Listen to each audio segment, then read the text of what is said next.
Hema committee റിപ്പോർട്ടിൽ പേരുള്ള വേട്ടക്കാർ ആരായാലും അവരെ പുറംലോകം അറിയണമെന്നും അഴിക്കുള്ളിൽ ആവണമെന്നും അമ്മ എക്സിക്യൂട്ടീവ് മെമ്പർ കൂടിയായ അൻസിബ പ്രതികരിച്ചു. ഹേമ കമ്മിറ്റി റിപ്പോർട്ട് പുറത്തുവന്നതിന് പിന്നാലെ താരസംഘടനയായ അമ്മയ്ക്കുള്ളിൽ ഭിന്നത തുടരുകയാണ്.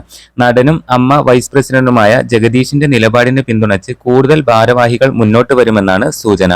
പ്രമുഖ ബംഗാളി നടി ശ്രീലേഖ മിത്ര സംവിധായകനും ചലച്ചിത്ര അക്കാദമി അധ്യക്ഷനുമായ രഞ്ജിത്തിനെതിരെ നടത്തിയ ആരോപണങ്ങളിലും താരം തന്റെ നിലപാട് അറിയിച്ചു. ഈ സംഭവത്തിൽ താൻ ഇരയ്ക്കൊപ്പം നിൽക്കുകയാണെന്നായിരുന്നു അൻസിബ ഹസൻ എടുത്ത നിലപാട്. ഈ ആരോപണത്തിൽ തെളിവുണ്ടെങ്കിൽ മുഖം നോക്കാതെ നടപടിയെടുക്കണമെന്ന് അൻസിബ ഹസൻ ആവശ്യപ്പെടുന്നു. കൃത്യമായ തെളിവുകളുണ്ടെങ്കിലും ആർക്കെതിരെ വേണമെങ്കിലും ശക്തമായ നടപടിയെടുക്കണമെന്നും താരം ആവർത്തിച്ചു പറഞ്ഞു.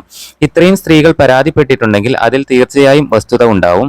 റിപ്പോർട്ട് ഗൗരവത്തോടെയാണ് കാണുന്നത്. ഉത്തരവാദിത്തപ്പെട്ട ആളുകൾ വേട്ടക്കാരുടെ പേരുകൾ പുറത്തുവിടണമെന്നും അൻസിബ ഹസൻ ആവശ്യപ്പെടുന്നു. തനിക്കും മോശം അനുഭവം നേരിടേണ്ടി വന്നിട്ടുണ്ടെന്ന് അൻസിബ പറഞ്ഞു. മോശം മെസ്സേജ് അയച്ചൊരാൾക്ക് കൃത്യമായ മറുപടി കൊടുത്തിരുന്നു. എങ്കിലും മറുപടിയിൽ വിഷയം അവസാനിപ്പിച്ചുവെന്നും പിന്നീട് ഇക്കാര്യത്തിൽ കൂടുതൽ പരാതിപ്പെടാൻ പോയിട്ടില്ലെന്നും അൻസിബ വ്യക്തമാക്കി. എന്തായാലും Bigg Boss Malayalam season 6 Ansiba ഹസനെ കേരളക്കര അറിയുന്നത്. ദൃശ്യം എന്ന സിനിമയിൽ അഭിനയിച്ചുകൊണ്ടാണ് സിനിമയിലെ അരങ്ങേറ്റം തുടങ്ങുന്നത് അൻസിബ ഹസൻ.